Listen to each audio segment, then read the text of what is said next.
नमस्कार, आप देख रहे हैं बीड न्यूज़ आप तक। बीड जिले की बड़ी और ज़रूरी खबरें सबसे पहले आप तक। सबसे ज्यादा खुशी ये हुई कि कोर कमेटी के साथ हमारे यहाँ के सदर जो उनके सर पे हाथ रखने के लिए एक दोस्त बोलकर, एक भाई बोलकर उनके साथ खड़े रहे। ये दिल की गहराई से आज खुशी महसूस करता हूं। हम 12-13 साल से तो साथ में जुड़े, लेकिन आज आपको सुना, आपने जिस अंदाज से अपने समाज की बात रखी, इंशाअल्लाह ताला ये हाजी अराफात शेख पूरी ताकत के साथ, ईमानदारी के साथ अपने समाज का भला करके रहेगा, ये वादा करता हूं।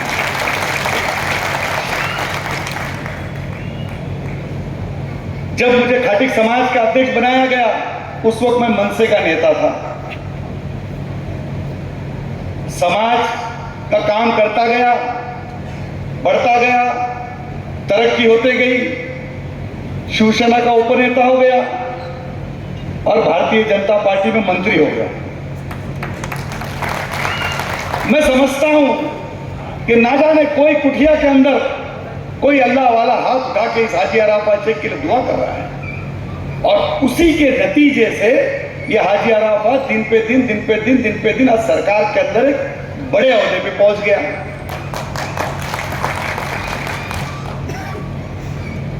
आज कोई इलेक्शन नहीं, कोई पार्टी का प्रचार नहीं, कोई वोट मांगना नहीं, फिर क्यों मीटिंग, क्यों हम इकट्ठा एक साथ में जमा हुए, क्या जरूरत पड़ रही है जावेद भैया कुरैशी को यहां कार्यक्रम करने की? इसके बाद सेलू के अंदर सभा है। मैं एक दिन पहले यहां पे पहुंचा, 4 रोज पहले मेरी अम्मी बहुत बीमार हो गई। इत्तेफाक की बात यह थी, मैं कभी दोपहर में घर नहीं जाता, लेकिन उस दिन चला गया। सुधीर मुंगीटवार साहब को मिलना था, दिवाली, अपने समाज की कुछ बात रखनी थी, और अचानक में आशीष शेलार जी का फोन आ गया कि आज शाम में हमको मिलना है। मैंने सोचा अभी शाम में मिलना है, पुणे क्यों जाऊं, चलो घर जाता हूं। और घर गया। हर बार की तरह इस बार भी अम्मी को सलाम करने के लिए दरवाजा खोला तो देखा तो हाथ पलंग के नीचे लटक रहा था। मैंने तुरंत लाइट ऑन की, अम्मी का हाथ उठाया और हाथ उठाकर पलंग पे रखा, उनको सलाम किया। सलाम का जवाब दे नहीं सकी। मैं हैरान हो गया, आंखों में से आंसू जाने लगे, ज़ारो कतार रोने लगा कि आज क्या हो गया। मेरे घर की रौनक, मेरी घर की बरकत, मेरी मां मुझको छोड़ के तो नहीं जा रही है, वो हालत नजर आई। तुरंत अस्पताल में फोन किया, डॉक्टरों को बोला कि अर्जेंट बेड रेडी करो। तुरंत व्हीलचेयर मंगाई और बेडरूम में व्हीलचेयर को घुसाकर कैसा वैसा लिफ्ट में डाल के अम्मी को लेके गया। जमजम पानी पिलाने लगा, दुआ पढ़ने लगा। बुजुर्गों से सुना, आलिमों से सुना, पीरों से सुना कि एक ऐसी दुआ जिसको तुम मांगते हो, अल्लाह की मदद फौरन आती है। सारी दुआओं के अंदर अल्लाह तबारक व तआला ने अलग अलग तरीके से मौकिल है, और इस दुआ के अंदर, इस तारीफ के अंदर विद इन सेकंड अल्लाह की मदद आती है, अल्लाह के फरिश्ते आते हैं। तुरंत पढ़ना शुरू किया, सुभान अल्लाह वल्हम्दुलिल्लाह वला इलाहा इल्लल्लाह वल्लाहु अकबर वला हौला वला कुव्वता इल्ला बिल्लाहिल अलील अज़ीम। जब हम काबे शरीफ को जब देखते हैं तो अल्लाह की तारीफ करते हैं और फरिश्ते खुश होते हैं और तुरंत वहां मौजूद होते हैं। और वो दुआ पढ़ने लगा, सुबह कलमा पढ़ने लगा, उनके ऊपर फूंकने लगा। और जैसे ही थोड़ा आगे गया, एक सिग्नल आगे गया, तुरंत अम्मी को थोड़ा थोड़ा होश आना शुरू हुआ और अम्मी को कहा कि यासीन शरीफ पढ़ो। और अम्मी ने उस हालत में यासीन शरीफ पढ़ना शुरू किया। दिल में जान आ गई कि नहीं, अल्हम्दुलिल्लाह कहीं ना कोई अल्लाह तबारक तआला ने राहत भेजी। और मैं अस्पताल में पहुंचा। हॉस्पिटल में डॉक्टर से बात कर रहा था, उसी देर के अंदर जावेद भैया का मुझे फोन आ गया। जावेद भैया मोहब्बती आदमी, सीधा आदमी, भोला आदमी, जुनूनी आदमी। मैंने उनको कहा कि भाई अम्मी की तबीयत खराब है, मैं कुछ देर के बाद तुमको कॉल करता हूं। बोले क्या हुआ? मैंने कहा कि ऐसे ऐसे सीरियस है, मैं अस्पताल लेके भाग रहा हूं, कुछ डॉक्टरों की इंतजार कर रहा हूं। उन्होंने कहा कि मेरे वहां पे एक ऐसा अनाथ आश्रम है और उस आश्रम के अंदर मैं तुरंत जाता हूं और अम्मी के नाम का सदका देता हूं। मुझे यकीन है आपकी अम्मी ठीक हो जाएगी। और फौरन जावेद भैया वहां से निकले और खाने का किट विट लिए और ज़कात वगैरह लेकर, वो सामान लेकर उस अनाथ आश्रम में गए। और ना जाने किसकी दुआ लगी, वहां पे कल जाके देखा तो कितनी सारी अम्मियां वहां पे बैठी हुई थी। कुछ लोगों ने अपनी माँ को दरवाजे पे आके जाके छोड़ दिया, कुछ लोगों ने रास्ते पे छोड़ दिया, कुछ लोगों ने हकाल दिया, कुछ बेटे ने बोला कि तू हमारे काबिल नहीं है, बीवी को पसंद नहीं है। ऐसी कई सारी माँ को जब देखा तो दिल भर आया और मुझे यकीन हुआ इन माँओं की दुआओं की बरकत से मेरी माँ को एक बार फिर जिंदगी मिली। और मैं तुरंत जावेद भैया के बोलने पर आपके बीड़ जिले में आया। मैं तो अक्सर दिवाली के अंदर मुख्यमंत्री को मिलने जाता हूँ, दोनों उप मुख्यमंत्री के घर जाता हूँ, कई मंत्रियों के वहाँ जाता हूँ, कई सेलिब्रिटी के वहाँ जाता हूँ, क्योंकि वो लोग रमजान में मेरे वहाँ रोजा खोलने आते, मैं उनके वहाँ दिवाली में जाता हूँ। लेकिन ये मेरी जिंदगी की अद्भुत दिवाली थी जब मैंने जाकर उस लोगों को देखा। उस आश्रम से जब बाहर निकला तो दिल रो रहा था कि ऐसे भी बच्चे हैं जो अपने माँ बाप को पूछते नहीं। मैं आप लोगों से कहूंगा कि पूरी कोशिश करो अपने वालिदैन की खिदमत करना, खास तौर पर अपने वालिद की। माँ की तो सब खिदमत करते हैं, माँ की तो सब बातें मानते हैं, लेकिन अब्बा के भी साथ बैठा करो और उनके पेशानी को देखा करो। अल्लाह तबारक व तआला का हमेशा हर जगह से सुना, जिससे बाप राजी उससे रब राजी। अपने बाप को राजी करो, यही कहने के लिए आपके बीच आया हूं। मीटिंगें तो चलती रहेगी, हम बोलते रहेंगे, संघर्ष करते रहेंगे, आवाज देते रहेंगे। उम्मीद तो यह है कि एक दिन मेरा समाज जागेगा। और जब मैं घूम रहा हूं 12-13 साल के बाद महसूस हो रहा है कि अब मेरा समाज जाग चुका है। अगर जागा नहीं होता तो ये कॉर्नर मीटिंग में इतनी बड़ी संख्या के अंदर कोई पहुंचता ही नहीं। और हम जैसे लोगों ने जाकर उनको मोटिवेट करना चाहिए, उनकी ताकत बढ़ानी चाहिए। आज जावेद कुरैशी की आंखों में आंसू था और उनके दोनों भाई ने उनकी ताकत बनकर उनके साथ खड़े रहे। अगर हर जिले के अंदर इसी तरीके से जावेद कुरैशी आ गए तो इंशाअल्लाह ताला बहुत दूर नहीं है, हम उस मंजिल पर जरूर और जरूर पहुंच जाएंगे। हमको तो लेना है, अपनी बात मनवानी है। मैं क्यों आ रहा हूं? आज सदर साहब ने कहा कि हमारे रास्ते पे गाड़ियां पकड़ी जा रही है। तुरंत अभी उतरते बरोबर एसपी से फोन करूंगा कि हमारे लोगों की गाड़ियां पकड़ी जा रही है, तुरंत पुलिस बंदोबस्त दो। आज मेरी सरकार है तो पालक मंत्री को कहूंगा, मुख्यमंत्री जी को कहूंगा कि हमारे लोगों को प्रोटेक्शन दो। जावेद भैया ने कहा कि हमको शादी खाना दो, किसी ने कहा कि हमको यहाँ पे स्लॉटर हाउस दो। अगर स्लॉटर हाउस आता है तो 100% समाज का पैसा आएगा, कुछ रोजगार आएगी। जब पैसा आएगा तो पैसे वाला समाज तरक्की की राह पे जाएगा। और हम ले सकते हैं, कोई बड़ी बात नहीं है, लेकिन वो योजना हमको किस तरीके से लेना है ये पता ही नहीं है। मैं 2 रोज पहले ओबीसी के मंत्री के साथ मुलाकात की, पार्टी मीटिंग थी, और पार्टी मीटिंग जैसी खत्म हुई तो मैंने तुरंत अतुल सावे जी को पकड़ा। मेरे साथ खाटिक समाज के समीर कुरैशी वाशिम जिला के अध्यक्ष भी थे, और मैंने कहा कि सावे साहब, मेरे समाज का एक प्रश्न है।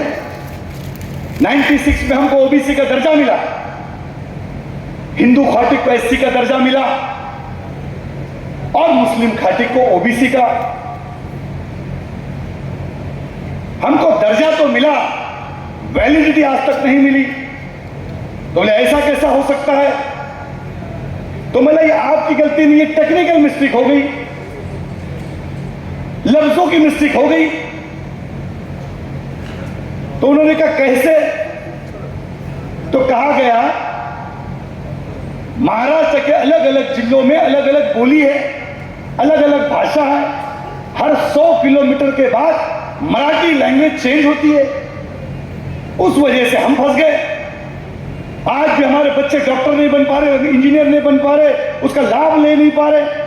हमारे बच्चे पढ़ लिख तो रहे, लेकिन हमारे जो हक है उससे हम वंचित है। तो बोले कैसे? तो मैंने उनको बताया, जो औरंगाबाद, जिसको अभी संभाजी नगर कहा जाता है, उस इलाके में कहते हैं कुरैशी, वहां उर्दू भाषा चलती है।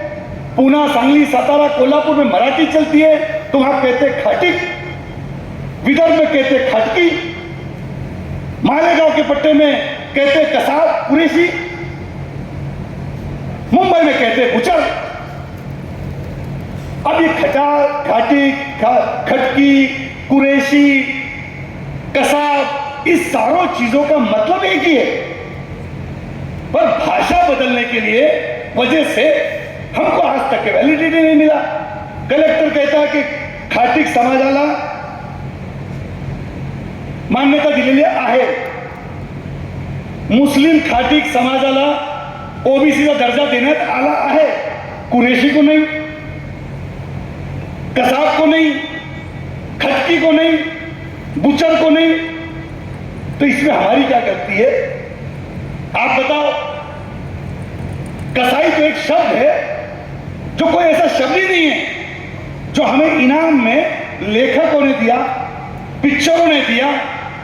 हिंदी लेखक जो थे, जो यूपी से, लखनऊ से आए थे, उन्होंने अपनी शायरी के अंदर, अपने पिक्चरों के अंदर क्रूर, खतरनाक, जालिम, नहीं डरने वाला, नहीं रहम करने वाला, जिसको कसाई कहा जाता है, वो शब्द वहां से आ गया, हमको गिफ्ट में मिल गया, जबकि हमारा वो शब्द ही नहीं है। और देने के बाद बोलते तुम कसाई है क्या?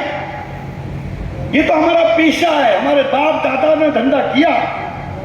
अगर हमारे बाप दादा डॉक्टर होते तो हम भी डॉक्टर बन जाते, हमारे बाप दादा वकील होते हम भी वकील बन जाते, हमारे बाप दादा बैरिस्टर होते वो बैरिस्टर बन जाते।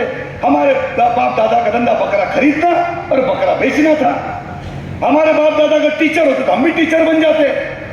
लेकिन हमारे पुरखों का, हमारे परदादाओं का, हमारे आने वाली जितनी पीढ़ियों का यही धंधा रहा, तो हमको यही धंधा समझ में आया।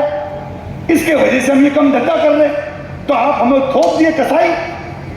जब मैं मंत्री बना, मैंने सबसे पहला सेंसर बोर्ड को चिट्ठी लिखी कि इसके बाद हिंदी फिल्मों के अंदर कसाई शब्द नहीं लिखा जाएगा। अगर लिखा जाएगा तो आपको कोर्ट में खींचा जाएगा। और जो कसाई मटन काटता है तो ये भी ध्यान में रखना, उसके पास चाकू और छुरी भी होता है।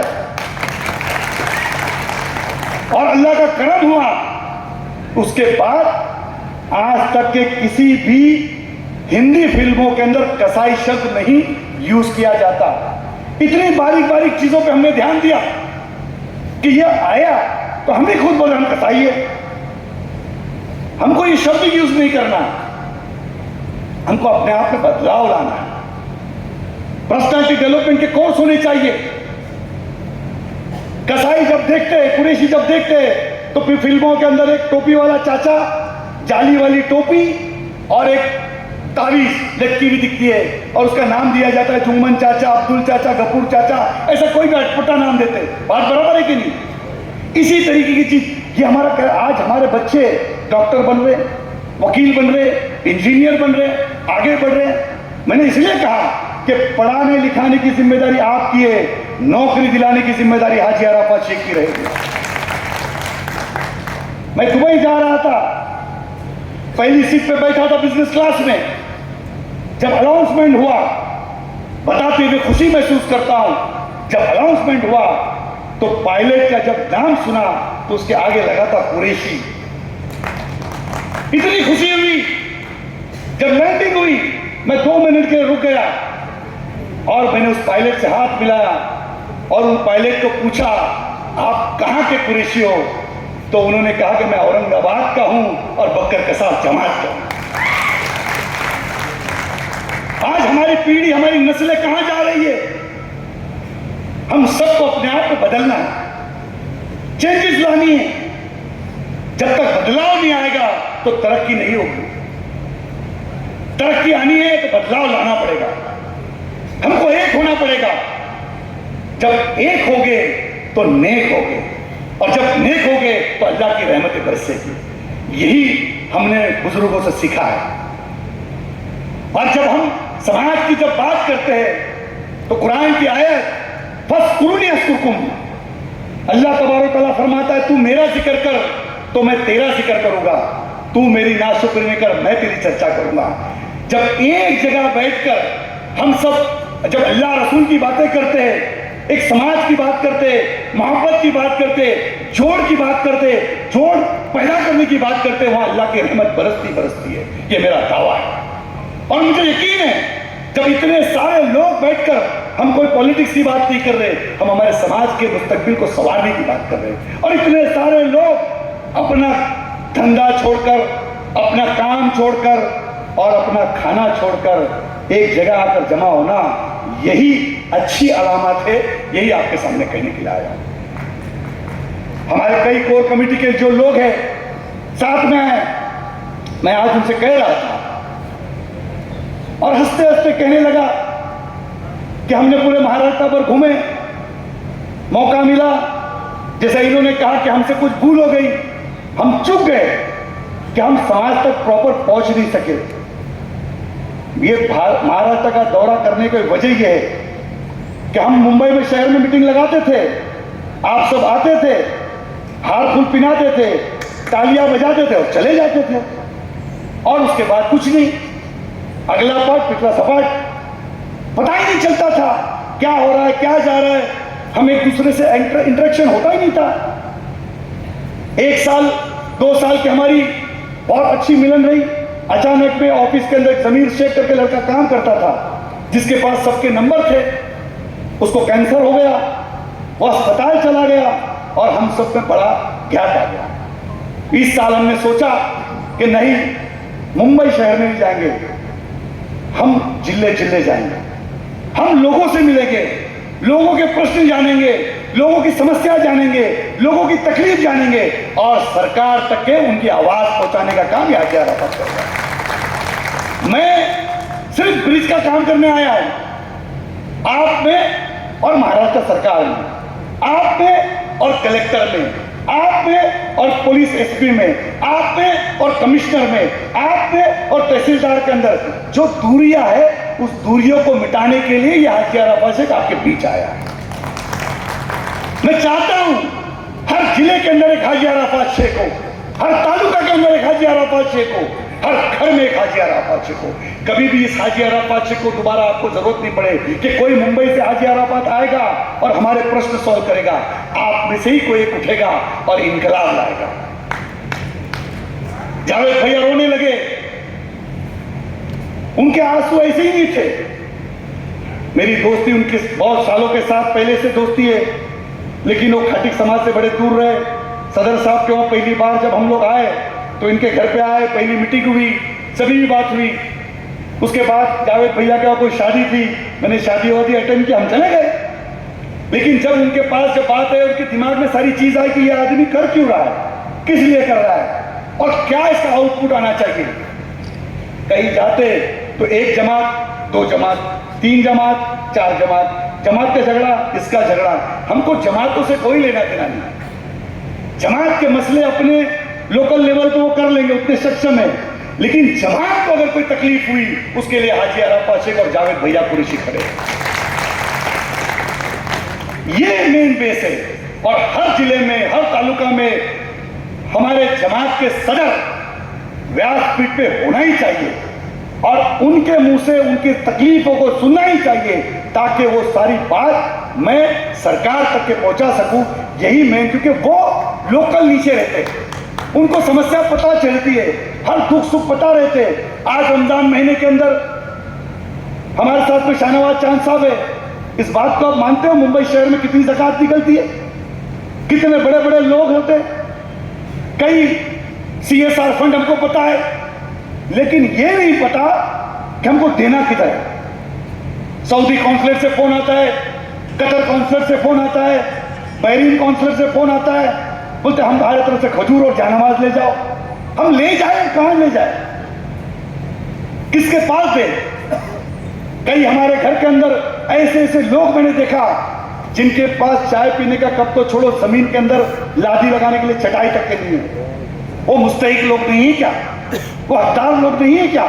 हम सबकी जिम्मेदारी नहीं है क्या कि हमारे खानदान के, हमारे बुजुर्ग और हमारे लोग वहां पर आज उनके घर में चटाई तक के नहीं है? क्या हमारा फर्ज नहीं है कि हमारे खानदान के लोगों तक उस मदद पहुंचाए? आपको कुछ करना नहीं है, आपको सिर्फ मदद लेनी है और राइट जगह तक पहुंचानी है। लेकिन हमारा मसला यह है कि हमारे खानदान के अंदर, हमारी बिरादरी में बहुत सारे लोगों के मुंह खुले हुए और जेब सिले हुए। मैं तो उनको कहता हूं कि आप जेब सिले रहने दो, लेकिन आप मुंह खोलो तो अच्छी बातें करो, हक की बातें करो, कौम को सुधारने की बातें करो, कौम का मुस्तकबिल अच्छा हो, ये बातें करो। तो आने वाले कल के अंदर जैसे मेमन समाज, बोरी समाज, जितने भी समाज आगे जा रहे हैं, वैसा मेरा खटिक समाज भी आगे जाए, यही मेन समाज। आज यहां से नहीं बोल रहा हूं, यहां से बोल रहा हूं कि बोलने की वजह क्या है। मेरी कभी कोई गोश्त की दुकान नहीं है, ना मेरा मंडी से कोई ताल्लुकात है। मेरे बच्चे फॉरेन में पढ़ रहे, पता नहीं उनको कभी इस चीज की जरूरत पड़ेगी कि नहीं पड़ेगी, पर हमेशा कोशिश रहती है कि हम तो मजे में रहते, अलीशान गाड़ी में घूमते, अलीशान घर में रहते, लेकिन समाज के अंदर जब जब जाता हूं तो ऐसी ऐसी जब चीज देखने मिलती है तो दुख होता है और वो मांगने भी नहीं आते। मैंने देखा, ऐसी ऐसी चीज देखा, पता चला कि जो ज़कात मांगने आ रही है वो किसी पटेल की बेटी थी, उसके बाप दादा का एक बहुत बड़े हवेली थी, उनका नाम चलता था। मंडियों में जब वो जाते थे लोग कुर्सियां दिया करते थे।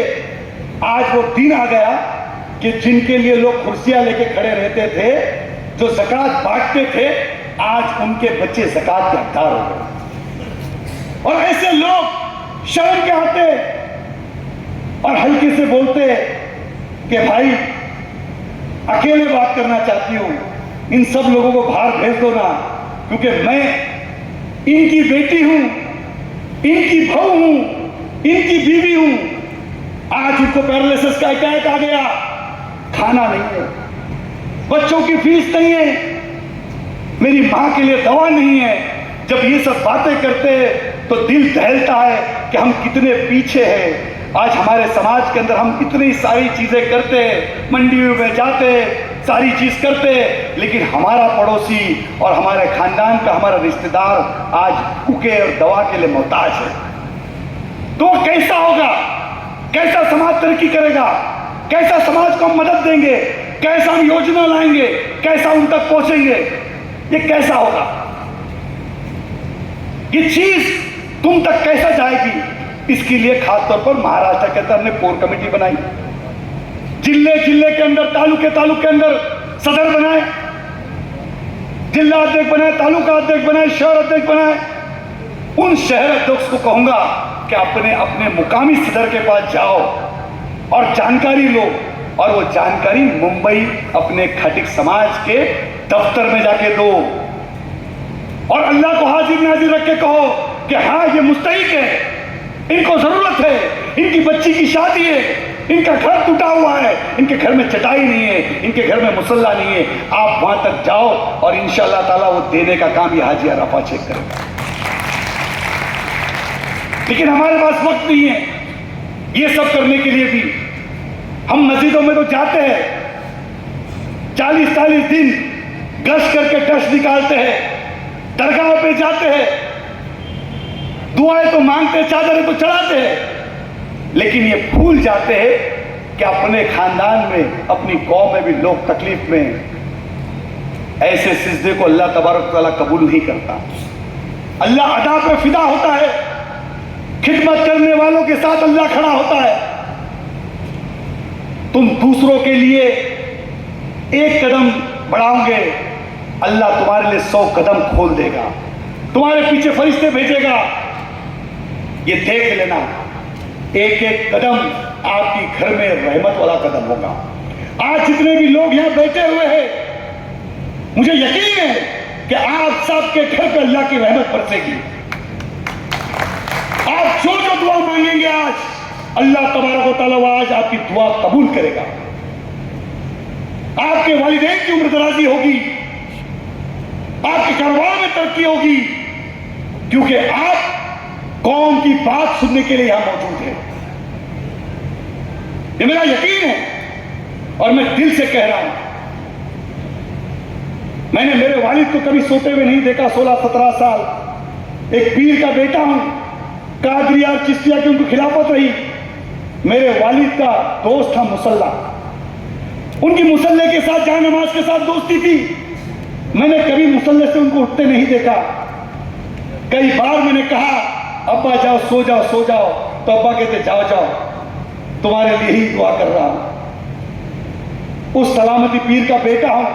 जितनी बात मैंने किया, मेरा घर ताजुब गुजार का घर है। मुझे यह मालूम नहीं कि मेरी और मेरे बच्चों की कभी ताजुब छुट्टी होगी। लोग कहते हैं मैं बीजेपी में हूं, भारतीय जनता पार्टी में हूं, लेकिन आपके सामने कहता हूं कि जैसे 32 दांतों में जबान सेफ है, वैसे पूरे ईमान के साथ ये हाजी अराफात सेफ है। अल्लाह से दुआ करो। मुकाम इब्राहिम पे जब जाता हूं तो अल्लाह से खूब दुआ करता, अल्लाह मेरा ईमान ताजा रखा। जहां जहां मैं मेरे कौम के लोगों से वादा कर रहा हूं, अल्लाह उनसे कायम और दायम रहने वाला बना। मुझे उन लीडरों ने समझ बना जिन्होंने अपनी कौम को धोखा दिया। अगर मैं भी वैसा बनने वाला होगा, अल्लाह मुझे यहां ही स्टॉप कर। मुझे कोई हक नहीं पहुंचता आप लोगों से झूठे वादे करना, झूठे बात करना। खास दुआ करो, जो हमने सोचा है, जो हमने सपना देखा है कि मेरे समाज का मुस्तकबिल सवरे, कि जो बंदा गोश्त काटता है दुकान पे, जो एक सादे हवलदार से डरता है, एक दिन वो इस व्यासपीठ पे मंत्रियों के सामने बोलने वाला हो जाएगा। और वो हमने नजारा देखा। 2 रोज पहले नवी मुंबई में मीटिंग हो रही थी। हमारा खाटिक समाज का वहां का सदर जो गणेश नायक करता था, जो गोश्त काटता था, कहता था कॉर्पोरेशन आती है, हमारे बकरे उठा के लेके जाती है, पुलिस आते हमको तकलीफ देते, हम किस तरीके से गणेश नायक साहब के सामने निवेदन ले जाए, कोई रास्ता बताओ। और हमारा अहमद परसों के दिन गणेश नायक साहब बैठे हुए थे और वो माइक पे भाषण कर रहा था। निवेदन तो छोड़ो, बात करने वाला हो गया, ये बड़ी बात है। यही सोचना जरूरी रहेगा। मैं हमेशा कहता हूं कि अपने आप को तुम बदलोगे तो समाज बदलेगा। अभी इन्होंने रोया तो मैं इसलिए कहूंगा कि मायूस नहीं होना। इस अंदाज में कहता हूं, मुट्ठी में कुछ सपने लेकर भरकर जेबों में आशाएं, मुट्ठी में कुछ सपने लेकर भरकर जेबों में आशाएं, दिल में अरमान जगे कुछ कर जाए, कुछ कर जाए। सूरज सा तेज नहीं मुझ में दीपक सा जलता देखोगे, सूरज सा तेज नहीं मुझ में दीपक सा जलता देखोगे। अपनी हद रोशन करने से तुम मुझको कब तक रोकोगे, तुम मुझको कब तक रोकोगे। मैं उस माटी का वृक्ष नहीं जिसको नदियों ने सींचा है, मैं उस माटी का वृक्ष नहीं जिसको नदियों ने सींचा है। बंजर माटी में रहकर मृत्यु से मैंने अपना जीवन खींचा है। मैं पत्थर पर लिखी इबारत हूं, मैं पत्थर पर लिखी इबारत हूं, शीशे से कब तक तोड़ोगे, मिटने वाला मैं नाम नहीं, तुम मुझको कब तक रोकोगे, तुम मुझको कब तक रोकोगे। झुक झुक कर सीधा खड़ा हुआ, झुक झुक कर सीधा खड़ा हुआ, अब फिर झुकने का शौक नहीं। झुक झुक कर सीधा खड़ा हुआ, अब फिर झुकने का शौक नहीं। अपने हाथों रचा है स्वयं, तुमसे मिटने का खौफ नहीं। जब जब तुम मुझे हालातों की भट्टी में झोंकोगे, तब तब के सोना बनूंगा मैं, तुम मुझको कब तक रोकोगे, तुम मुझको कब तक रोकोगे। ये मेरा समाज कभी भी रुकने वाला नहीं और कभी भी झुकने वाला नहीं। अल्लाह तबारक तआला से दुआ करता हूं कि अल्लाह मेरे समाज को तरक्की अता फरमाए, रहमत अता फरमाए, बरकत अता फरमाए, दीन की दावत देने वाला बने। मेरे मौला करम का रहम का नुज़ूल अता फरमाए। आज जितने भी लोग यहाँ पे बैठे, अल्लाह की सारी दुआएं कबूल अता फरमाए। जो कोई महाराष्ट्र के अंदर बैठ के तन्हाई में दुआ कर रहा है, अल्लाह उसकी दुआओं के सदके तूफेल में अल्लाह तबारक व तआला हम पे रहमतों की बारिश नाजिल करे, बरकतों की नाजिल करे। मैं आप लोगों के लिए खासतौर दुआ करता हूँ कि खास तौर पर आप भी मेरे लिए दुआ कीजिए। जो मिशन पे हम सब निकले हुए, पूरी कोर कमेटी, आप देखना कोई भी कोर कमेटी का महाराष्ट्र का पदाधिकारी कभी नीचे बैठा हुआ दिखेगा या कभी पीछे बैठा हुआ दिखेगा। इन्होंने कहा कि हाजी भाई हमारा साथ होना इंपॉर्टेंट है, साथ में आगे बैठना इंपॉर्टेंट नहीं है। उस स्थानिक लोगों को, मुकामी लोगों को आगे बिठाओ, हम आपके साथ पूरी ताकत के साथ रात रात भर जाग के आएंगे, अपने जेब को खर्च करके आपके साथ आएंगे। लेकिन आप ये चिंता मत करो कि मैं इधर बैठा हूँ या उधर बैठा हूँ। इन लोगों के लिए भी मैं तहे दिल से शुक्रिया अदा करता हूँ कि ये लोग बिल्कुल 14 साल से साथ में खड़े, ये इतनी इंपॉर्टेंट बात है। और साथ में हम एक नई चीज खड़ी करेंगे। कुछ लोग अच्छे होते, कुछ लोग बुरे होते, कुछ लोग अपने साथ में चलते, कुछ लोग साथ में बैठे रह जाते। उन सब लोगों को साथ में लेके चलूंगा। मैं उधर रेस्ट हाउस में कह रहा था, एक मिसाल के तौर पर ऐसी कहानी बोलते रहता हूँ, कहानी बोलने की आदत है, सुनते रहता हूँ, पढ़ते रहता हूँ, पढ़ने की आदत है। मैंने भी कई सूफीज़म पे, मैं समझता हूँ 200 से ज़्यादा मैंने कलाम लिख दिए, 200 से ज़्यादा। मेरे वालिद के मज़ार पाक पे लिखा है, कभी आना आप लोग, अच्छा लगेगा।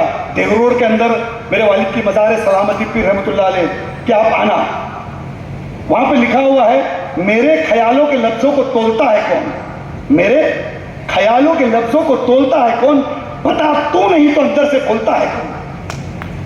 कौन बोलता है, किसकी हरकत चल रही है। आंख मेरी देख कोई और रहा है, जबान मेरी बोल कोई और रहा है, कान मेरे सुन कोई और रहा है। किसकी हुकूमत चल रही है। हमने अपने मालिक की हकीकत को भूल गए। मैंने किया नहीं, अल्लाह ने मुझसे करवाया।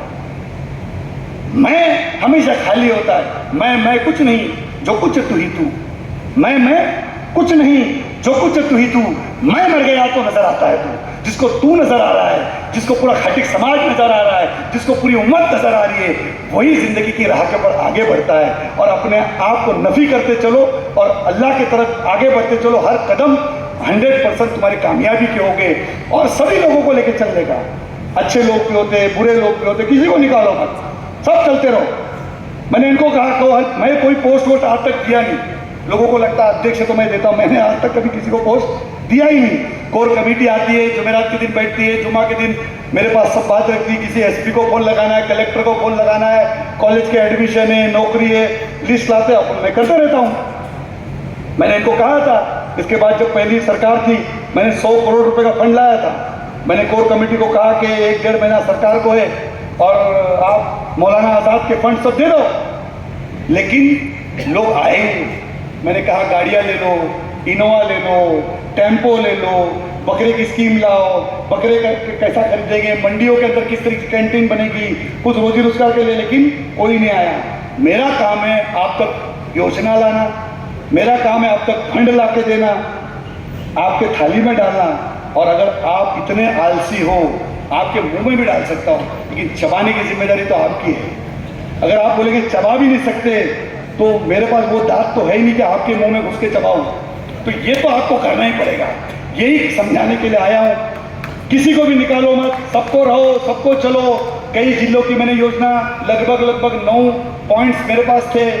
अल्लाह का ये करम है, मैं ये वादा करता हूँ, जब आप मुंबई की सभा में आएंगे तो 100% मुझे यकीन है कि आप खुशी खुशी हंसते हंसते आएंगे कि हाँ, हमने समाज का कुछ तो आज लेके जा रहे हैं, खाली हाथ नहीं यहाँ से जा रहे।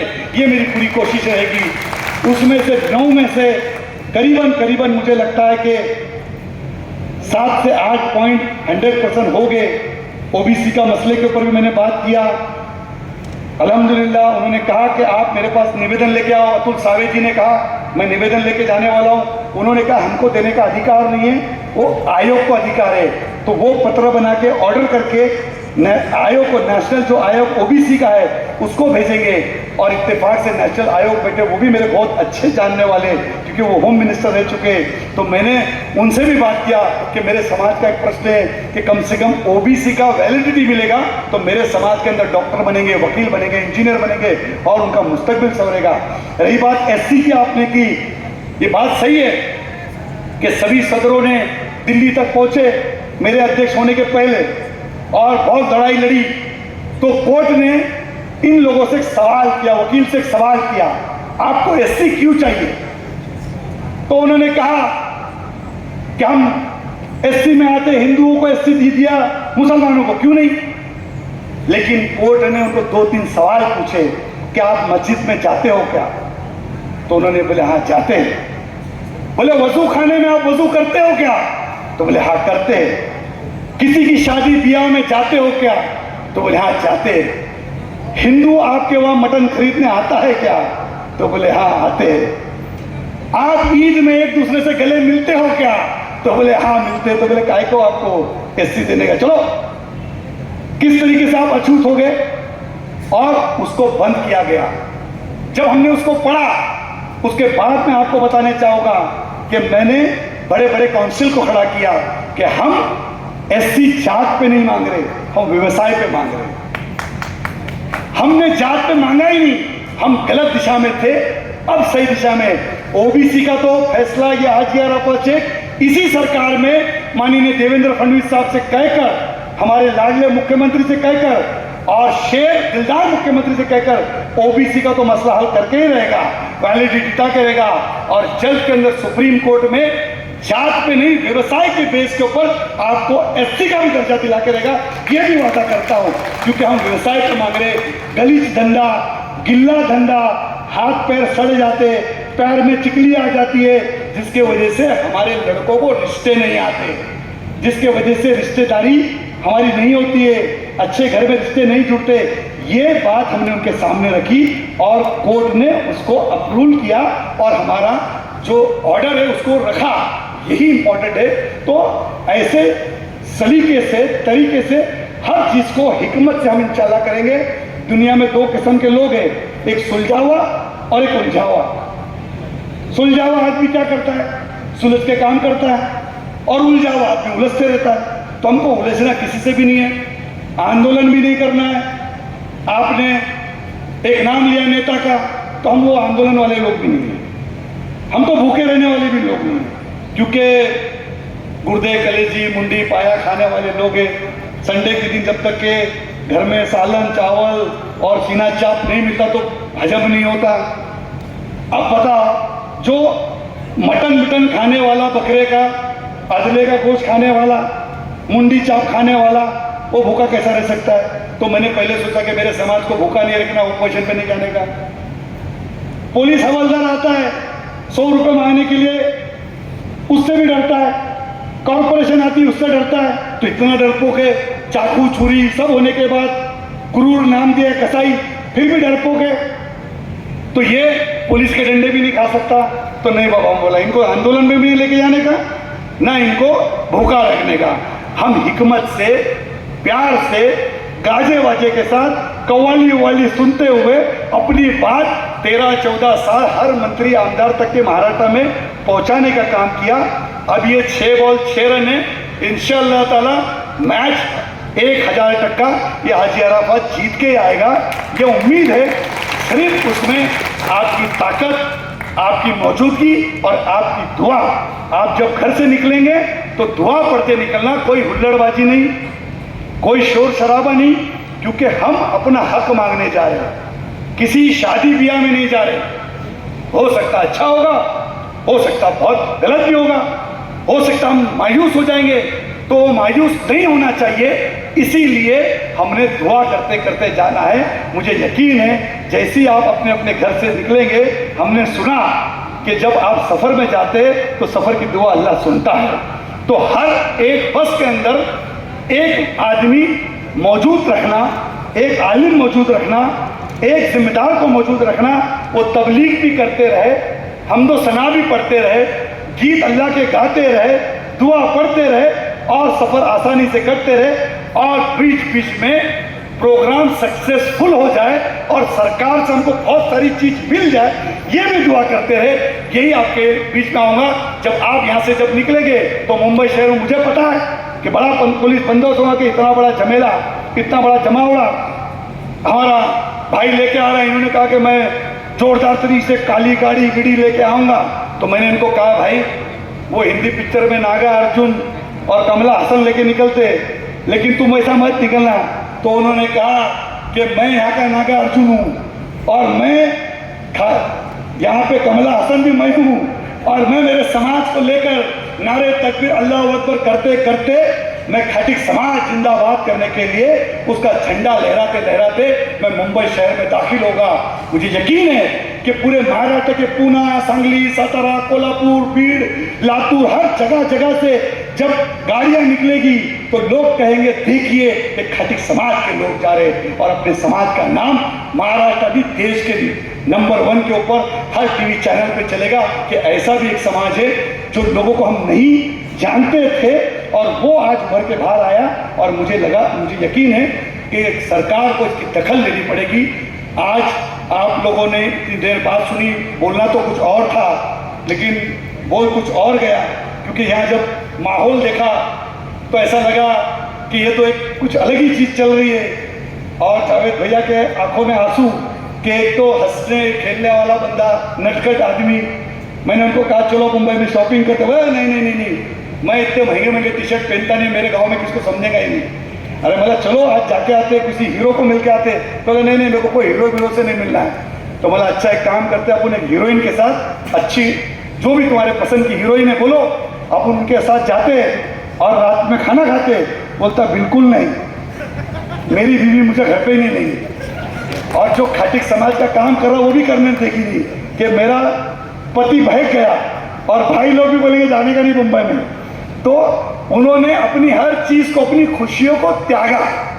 सीधा आदमी, जज्बाती आदमी, भोला आदमी और जज्बाती आदमी जिन्होंने पूरी ताकत, भीड़ तो छोड़ो, मुंबई शहर के अंदर मीटिंग लगाई और मुझे कहा कि आप हो या ना हो, बस मैं मीटिंग लगा रहा हूं, मेरा खानदान बहुत बड़ा है। भीड़ के लोग पूरे महाराष्ट्र में, कोई बकरा बेच रहा है, कोई बकरी बेच रहा है, कोई दुकानदारी कर रहा है, कोई कुछ बन गया और हर एक लोगों को जगाने का काम, हिलाने का काम जावेद भैया ने किया।